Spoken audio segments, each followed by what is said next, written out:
Hello guys, welcome back to the channel. आज मैं आपके लिए लेकर आया हूं 2015 में रिलीज हुई Norwegian disaster survival thriller movie the wave, जिसका ओरिजिनल नॉर्वेजियन टाइटल है बिल्गन। यह नॉर्वे में होने वाले real life rock slide tsunami incident पर बेस्ड है, जो कि नॉर्वे में कई बार हो चुका है। तो अब बिना ज्यादा देरी किए मूवी की स्टोरी को स्टार्ट करते हैं। मूवी के स्टार्ट में हमें दिखाया जाता है कि नॉर्वे में कई बार रॉक स्लाइडिंग की वजह से सुनामी आ चुकी है, जिनमें काफी लोगों की डेथ भी हुई थी। और फ्यूचर में भी किसी माउंटेन के गिरने की वजह से यहाँ पर सुनामी आ सकती है। पर सवाल यह है कि क्या टाउन के लोगों को वक्त रहते सावधान किया भी जाएगा या नहीं। इसके बाद मूवी फोकस करती है जियोलॉजिस्ट क्रिश्चियन पर। क्रिश्चियन की फैमिली में है उसकी वाइफ ईदुन, जो कि एक होटल में रिसेप्शन का जॉब करती है। इनका बेटा सौंद्रे, जिसका रिलेशन अपने फादर के साथ कुछ अच्छा नहीं है, और एक बेटी जूलिया।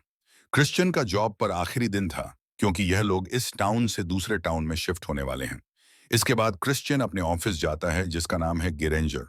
और यहाँ का बॉस है अर्विड, जो कि यहाँ का बॉस है मार्गरेट, जो कि यहाँ की सेकंड इंचार्ज है। जाकोब, फिलिप और जैकब, ये लोग एक बड़े से माउंटेन पर नजर रखे हुए थे, क्योंकि इस माउंटेन के बीच काफी बड़ी दरार आ चुकी थी, जिसको ये लोग मॉनिटर कर रहे थे। इन लोगों ने उस माउंटेन के साथ काफी सारे सेंसर्स और केबल्स अटैच कर रखे थे, ताकि कोई भी हलचल हो तो यह लोग टाउन के लोगों को इमरजेंसी अलार्म बजाकर सावधान कर सकें। आज क्रिश्चियन का टाउन में आखिरी दिन था, इसलिए उसके कॉलीग ने छोटा सा फेयरवेल रखा था। इसके बाद क्रिश्चियन ऑफिस से अपना सारा सामान पैक कर रहा था, तभी उन सेंसर्स से कुछ आवाज आने लगती है, क्योंकि सेंसर्स ने डिटेक्ट किया था कि उस माउंटेन का ग्राउंड वाटर अचानक से सिंक होने लगा था, जिसके बाद दो सेंसर्स से कनेक्शन टूट जाता है। पर क्योंकि माउंटेन में कोई भी मूवमेंट नहीं थी, इसीलिए आर्विद को लगता है कि यह कनेक्शन प्रॉब्लम हो सकता है, और वो बाद में जाकर उस माउंटेन को चेक करेंगे। फिलहाल आर्विद अलार्म को बंद करने के लिए कहता है, लेकिन क्रिश्चियन को यह सब कुछ ठीक नहीं लग रहा था। वो यहाँ से अपने घर जाता है, जहाँ ये सब लोग पैकिंग कर रहे थे। क्रिश्चियन अभी भी उस माउंटेन के बारे में ही सोच रहा था। वो ईदुन को बताने लगता है कि माउंटेन के ग्राउंड वाटर के साथ कुछ अजीब हुआ, पर ईदुन इस सब पर ध्यान नहीं देती। वो क्रिश्चियन से कहने लगती है कि अब वो उसकी जॉब नहीं है, इसलिए उसे रिलैक्स करना चाहिए और घर की पैकिंग में उनकी हेल्प करनी चाहिए। इसके बाद यह लोग अपना सारा सामान ट्रक में रखने लगते हैं, जहां गुड बाय कहने के लिए उनके नेबर थॉमस और टेरेसा आते हैं। आइडुन टाउन में कुछ दिन और रुकने वाली थी उसकी जॉब की वजह से, और क्रिश्चियन दोनों बच्चों को लेकर टाउन से निकलने वाला था। क्रिश्चियन घर से निकलता है और यह लोग टाउन को छोड़ने के लिए फेरी का वेट कर रहे थे। इसी बीच हम देखते हैं कि ईदुन को भी होटल में दो टूरिस्ट मिलते हैं, जिनका नाम था मरिया और फिलिप।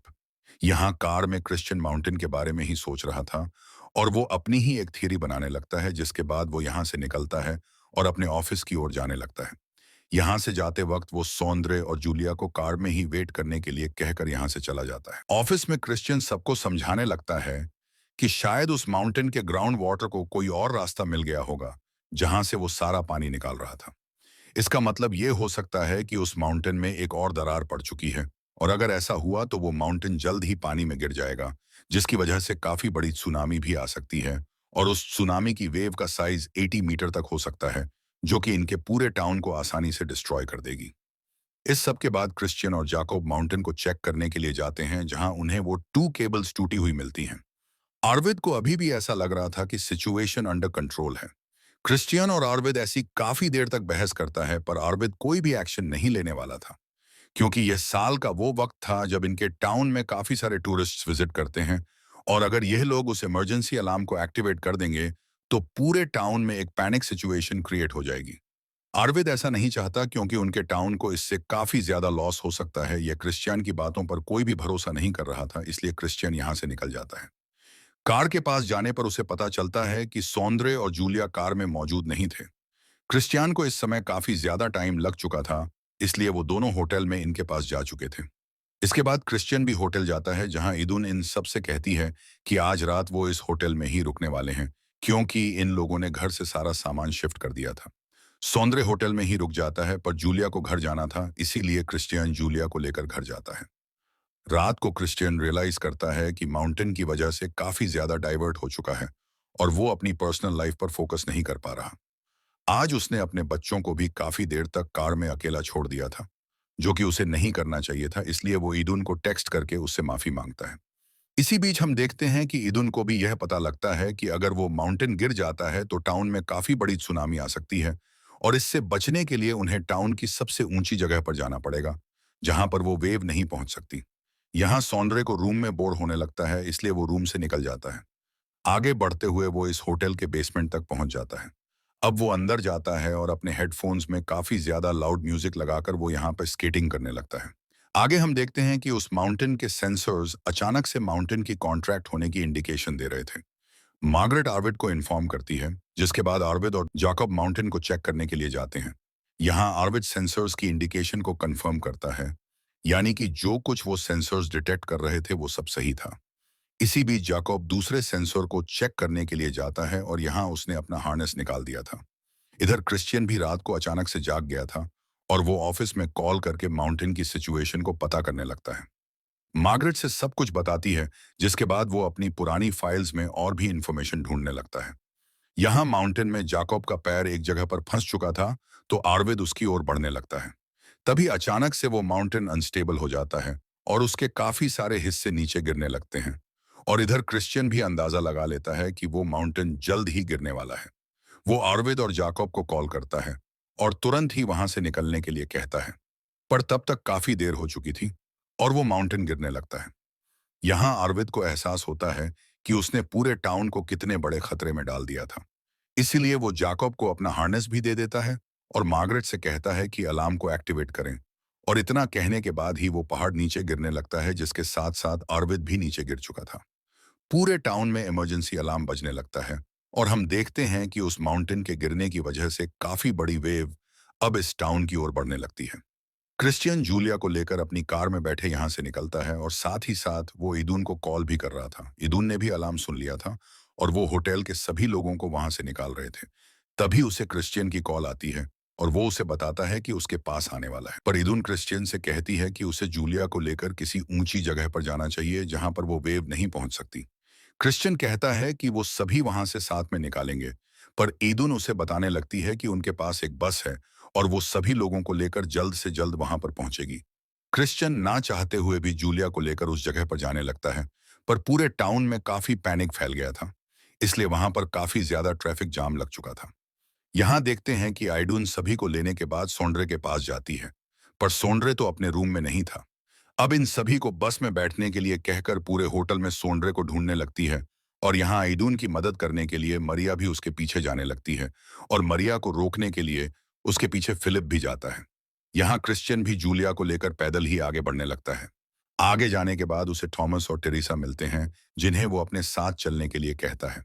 थॉमस तो बाहर निकल जाता है, पर टेरेसा दो कार्स के बीच फंस चुकी थी और यहाँ वो वेव भी काफी तेजी से इनकी ओर बढ़ने लगती है। क्रिश्चियन थॉमस से कहता है कि वो जल्द से जल्द जूलिया को लेकर यहाँ से निकल जाए और वो खुद इस बीच टेरेसा को वहां से निकालने के लिए जाता है। क्रिश्चियन आगे वाली कार को मूव करता है, जिसकी वजह से टेरेसा वहां से निकल जाती है। इसके बाद ये दोनों भी यहाँ से निकलने लगते हैं, पर वो वेव इनके काफी ज्यादा करीब पहुंच चुकी थी। क्रिश्चियन टेरेसा से पास में खड़ी एक कार में बैठने के लिए कहता है और खुद भी उस कार में लॉक हो जाता है और आगे बढ़ते हुए यह वेव इन तक पहुंच जाती है। और इधर हम देखते हैं कि ईदुन सौंदर्य को किसी तरह ढूंढ लेती है। अब ये सभी बाहर निकालते हैं, पर तब तक बस वहां से निकल चुकी थी और ये लोग देखते हैं कि वो वेव यहाँ तक पहुंच चुकी थी। ये लोग इस वेव से बचने के लिए वापस होटल के अंदर जाते हैं, जहां पर एक बंकर था। इस बंकर के पास जाने तक मारिया इनसे अलग हो जाती है और वो पानी में कहीं गुम हो जाती है, जिसके बाद इदुन और सोंड्रेन मिलकर इस बंकर को बंद करते हैं। यहाँ फिलिप काफी ज्यादा उदास हो चुका था और धीरे धीरे इसकी मेंटल कंडीशन खराब होने लगती है। फिलिप नहीं चाहता था कि मरिया इदुन के पीछे जाए और वो उसे रोकने के लिए आया था, पर यहाँ उसने मरिया को ही खो दिया। अब यहाँ पूरे टाउन के इलेक्ट्रिसिटी भी जा चुकी थी। इसके बाद हम क्रिश्चियन को देखते हैं, जहाँ टेरेसा की भी डेथ हो चुकी थी। क्रिस्टियान किसी तरह उस कार से बाहर निकालता है और आगे बढ़ने लगता है। अब वो उस जगह तक पहुंच जाता है जहां पर जूलिया थी। यहाँ उसे थॉमस और जूलिया मिल जाते हैं और उसे यह भी पता चलता है कि जो बस उस होटल से निकलने वाली थी वो यहाँ तक पहुंची ही नहीं। ये पता लगने के बाद क्रिश्चियन जूलिया को थॉमस के पास रुकने के लिए कहकर उस बस को ढूंढने के लिए जाता है। यहाँ देन हम देखते हैं कि आइडुन भी उस बंकर को ओपन करने की कोशिश कर रही थी, पर वो बंकर ओपन नहीं होता क्योंकि बाहर काफी ज्यादा पानी भी भर चुका था और उसके साथ साथ वहां पे काफी सारे पत्थर भी थे। इसके बाद आइदुन वहां पर एक वेंटिलेशन को देखती है, पर वहां से भी बाहर निकलने का कोई रास्ता नहीं था। इसी बीच उस डोर से भी पानी अंदर आने लगता है, जिसके बाद ईदुन सोचती है कि जब पानी ऊपर तक फुल हो जाएगा तो प्रेशर के कम होने की वजह से डोर ओपन हो जाएगा। अब ये लोग पानी के भरने का इंतजार करने लगते हैं। इसी बीच हम क्रिश्चियन को देखते हैं, जो कि किसी तरह उस बस तक पहुंच चुका था। अब वो बस के अंदर जाकर चेक करता है, जहां उसे आइडून और सोंड्रे नहीं मिलते। ये देखने के बाद उसका ध्यान उस होटल तक जाता है तो उसकी ओर बढ़ने लगता है। इसके बाद हम देखते हैं कि उस बंकर में काफी सारा पानी भर चुका था, पर फिर भी यह लोग उस डोर को ओपन नहीं कर पाते। अब यहाँ इन लोगों को सांस लेना भी काफी मुश्किल था, इसलिए यह लोग उस एयर वेंटिलेशन की ओर जाते हैं, जहां काफी कम जगह थी। और यहाँ फिलिप का भी दिमाग पूरी तरह से हिल चुका था। फिलिप सौंदर्य को पानी में डुबोकर मारने की कोशिश करने लगता है, और इदुन भी उसे रोकने की बहुत कोशिश करती है, पर फिलिप पूरी तरह से पागल हो चुका था। इसलिए इदुन स्पोर्ट्स उसे ही पानी में डुबोकर मार देती है। अगर इदुन यहाँ फिलिप को नहीं मारती तो क्या पता वो इन दोनों को ही मार देता। इसके बाद हम देखते हैं कि क्रिश्चियन होटल के अंदर पहुंच चुका था। वो सभी जगह इदुन और सौंदर्य को ढूंढने लगता है, और आगे बढ़ते हुए वो उस बेसमेंट तक भी पहुंचता है, जहां पर काफी सारा पानी भरा हुआ था। अब वो उस पानी को देखने के बाद वहां से निकल जाता है। उन लोगों को ढूंढते ढूंढते क्रिश्चियन ठीक उस बंकर के ऊपर आ जाता है, और यहाँ क्रिश्चियन काफी ज्यादा फ्रस्ट्रेटेड हो चुका था। इसलिए वो अपना गुस्सा एक पाइप पर निकालने लगता है, जिसकी आवाज ईदुन और सौंदर्य सुन लेते हैं। इसके बाद ईदुन भी एक रॉड लेकर आती है और वो भी उससे शोर करने लगती है। यहाँ क्रिश्चियन भी उसे सुन लेता है, जिसके बाद वो सीधा उस बेसमेंट तक पहुंच जाता है। यहाँ ईदुन और सौंदर्य काफी ज्यादा खुश थे, पर तभी तेजी से उस वेंट के अंदर भी पानी भरने लगता है। आइदुन आखिरी बार उस डोर को ओपन करने की कोशिश करती है, और बाहर क्रिश्चियन भी उस बंकर तक पहुंच चुका था। क्रिस्टियान उन पत्थरों को वहां से हटाता है, जिसके बाद वो डोर ओपन हो चुका था। ईदून वापस से अंदर जाने लगती है, सोंदरे को बाहर निकालने के लिए, और क्रिस्टियान उसे जाने के लिए कहता है, जिसके बाद क्रिस्टियान अंदर जाता है, जहां उसे सौंदर्य मिलता है। ये क्रिस्टियान सौंदर्य को हिम्मत देता है और उसे बाहर ले जाने लगता है, पर थोड़ा आगे बढ़ते ही सौंदर्य की सांस टूट जाती है। क्रिस्टियान सौंदर्य को किसी तरह यहां से निकालता है, पर वो खुद यहां से नहीं निकल पाता। अब उसकी सांस भी खत्म हो चुकी थी, जिसके बाद वो यहाँ पर डूबने लगता है, लेकिन ईदुन वापस से अंदर आकर उसे बाहर निकाल लेती है। पर क्रिस्टियन होश में नहीं था। ईदुन यहाँ पर काफी कोशिश करती है, पर क्रिस्टियान को होश नहीं आता।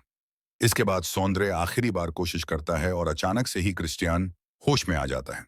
जिसके बाद ये तीनों निकलते हैं और उसी जगह पर पहुंचते हैं जहां पर जूलिया थी। ये इनकी फैमिली तो बच गई, पर काफी सारे लोग मारे गए थे।